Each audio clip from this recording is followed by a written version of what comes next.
कांग्रेस की अंतरिम अध्यक्ष सोनिया गांधी को 5 पन्नों का त्यागपत्र लिखकर गुलाम नबी आजाद पार्टी से अलग हो गए। इस पूरे सियासी घटनाक्रम में राजस्थान के मुख्यमंत्री अशोक गहलोत पार्टी के पुराने साथी से खासे नाराज दिखे।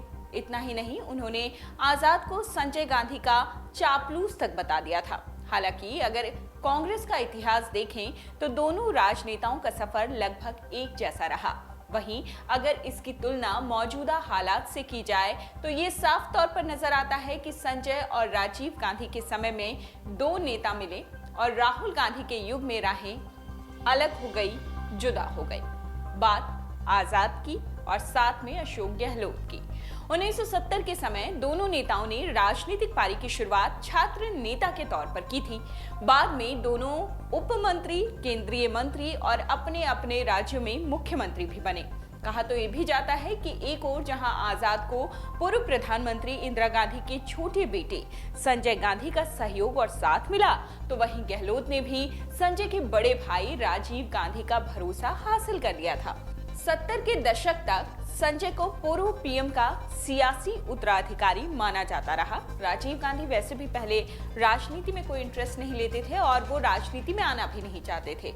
राजीव का राजनीति में आना हुआ ही नहीं था। उस दौरान आजाद यानी गुलाम नबी आजाद अन्य युवाओं के साथ, जो भी उस वक्त युवा नेता हुआ करते थे, अंबिका सोनी, कमलनाथ, इन सब के साथ संजय के करीबियों में शामिल हो गए। साल 1975 से 77 के बीच वो जम्मू और कश्मीर युवा कांग्रेस कमेटी के अध्यक्ष रहे और 1977 से 80 तक ऑल इंडिया कांग्रेस कमेटी यानी AICC के महासचिव। 1980 की बात करते हैं जब संजय अपनी मां इंदिरा गांधी के साथ गुलाम नबी आजाद की शादी में भी शामिल हुए थे। उसी साल आजाद यूथ कांग्रेस के राष्ट्रीय अध्यक्ष बने और महाराष्ट्र की वाशिम सीट से लोकसभा चुनाव भी उन्होंने जीत लिया। हालांकि इस दौरान गहलोत का कद भी लगातार बढ़ता रहा। ऐसा नहीं रहा कि अगर आजाद नया मुकाम हासिल कर रहे थे राजनीति में, कांग्रेस में, तो गहलोत जो थे वो बैकफुट पर थे। ऐसा बिल्कुल नहीं था। गहलोत भी राजनीतिक सफलताओं की सीढ़ियां चढ़ रहे थे। कांग्रेस में उनका कद मजबूत हो रहा था, लगातार बढ़ता जा रहा था। उन्हें 1974 में राजस्थान की NSUI इकाई का अध्यक्ष भी बनाया गया। वहीं 1980 में वो भी जोधपुर सीट से सांसद बने। बात है साल 1980 से 1984 के बीच की, जब आजाद और गहलोत दोनों ही नेता कांग्रेस की सरकारों में अलग अलग समय पर उप मंत्री रहे।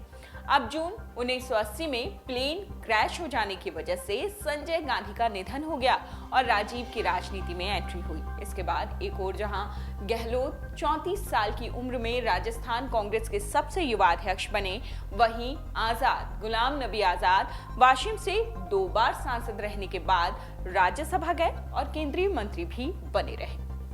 साल 2005 में वो जम्मू और कश्मीर के मुख्यमंत्री बने। उन्होंने अपना अधिकांश समय करियर दिल्ली में बनाया, जबकि गहलोत राजस्थान में सियासत की पिच पर डटे रहे।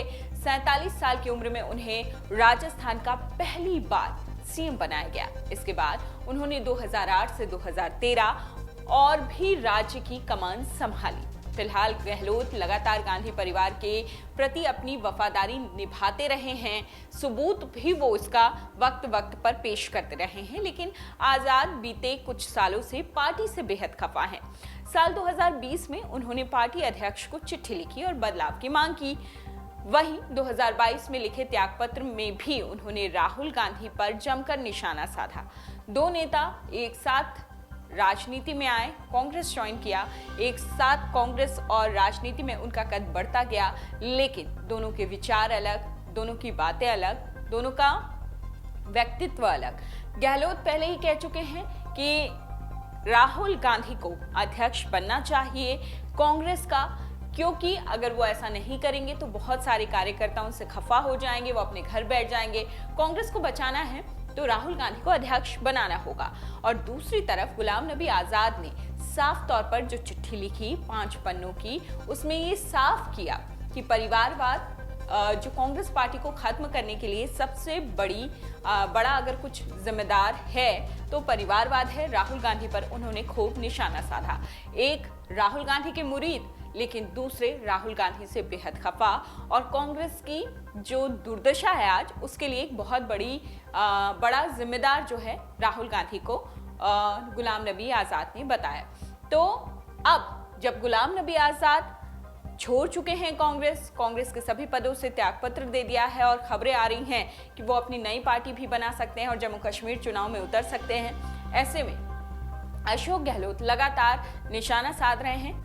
सीधे तो नहीं, लेकिन परोक्ष रूप से वो जरूर गुलाम नबी आजाद से बेहद खफा दिखाई देते हैं और उन पर कई बार ऐसी बयानबाजी कर चुके हैं जिसे लेकर बवाल भी हुआ है। डाउनलोड करें अमर उजाला ऐप और पाएं खबरें लगातार।